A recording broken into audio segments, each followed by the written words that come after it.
اور یہ انسان کی بھی صفت ہے، کیونکہ انسان رب کا ذل ہے۔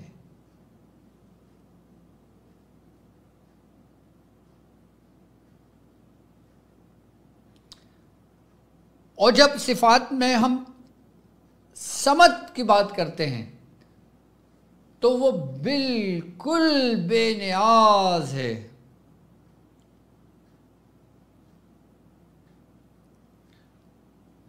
اور اللہ الصمد، اس کے بارے میں بزرگان دین فرماتے ہیں کہ یہ اس میں ٹوٹل جو سورہ اخلاص ہے نا، اس میں ٹوٹل توحید کا ذکر ہے۔ پوری سورت میں سمجھ لیں کہ توحید ہی توحید ہے۔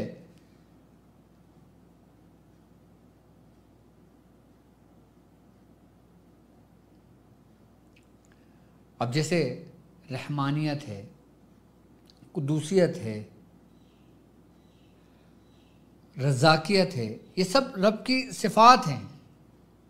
ان سب کو اپنے اندر سمیٹے ہوئے، یعنی کہ اللہ تبارک تعالیٰ کے جتنے بھی صفاتی نام ہیں، ہم تو وہ جانتے ہیں جو ہم جانتے ہیں، جو تھوڑے بہت ہیں، لیکن بزرگان دین فرماتے ہیں کہ رب کے نام اتنے ہیں اس دنیا میں کہ جو ہم جانتے ہیں۔ یہ کون فرما رہے ہیں؟ بزرگ فرما رہے ہیں کہ اتنے نام ہیں، یعنی کہ جتنے اللہ کے دوست آئیں، یعنی کہ وہ انبیاء کرام، وہ نبی جو 1,24,000 پیغمبر آئے، 1,24,000 پیغمبر جو آئیں، ان کی نسبت سے بزرگ فرماتے ہیں اللہ تبارک تعالیٰ کہ وہ 1,24,000 نام ہیں اس زمین پر جو بزرگ جانتے ہیں۔ ان تمام اللہ تبارک و تعالیٰ کے صفاتی نام کو اگر دیکھیں نا، تو ان تمام صفاتی نام کو اگر ایک جگہ جمع کرتے ہیں، اگر اس کا امام کوئی بنتا ہے تو وہ صمد بنتا ہے، کہ یہ اپنے اندر ہر اس تجلی، جو تمام تجلیوں، تمام روشنیوں کا مجموعہ ہے، یہ اس کا تاج ہے، صمد جو ہے۔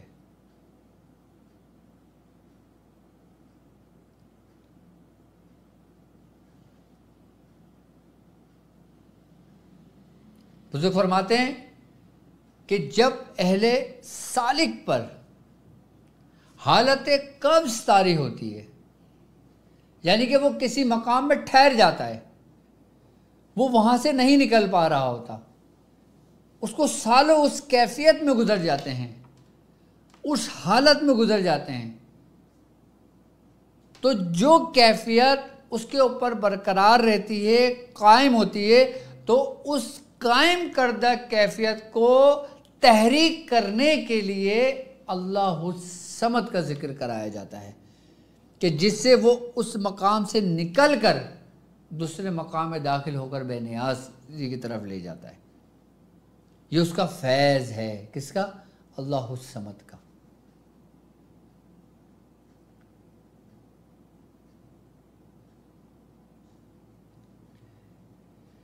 لیکن جو شخص اللہ الصمد کو خالی اپنے ورد میں رکھتا ہے، وہ دنیا کی دولت ہو، دنیا کے حالات و معاملات ہوں، جب اس کا فیض جاری ہوتا ہے تو وہ ان تمام سے بے نیاز ہو جاتا ہے۔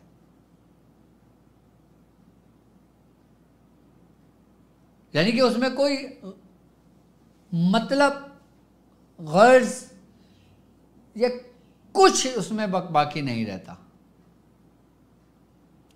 اور جن جن بزرگوں پر اللہ الصمد کی روحانیت ظاہر ہوئی، وہ فنا فی اللہ میں چلے گئے۔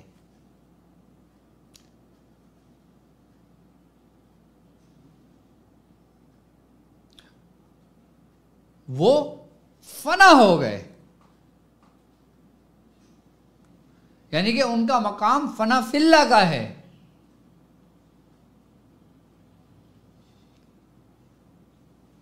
کیونکہ صمد کی تجلی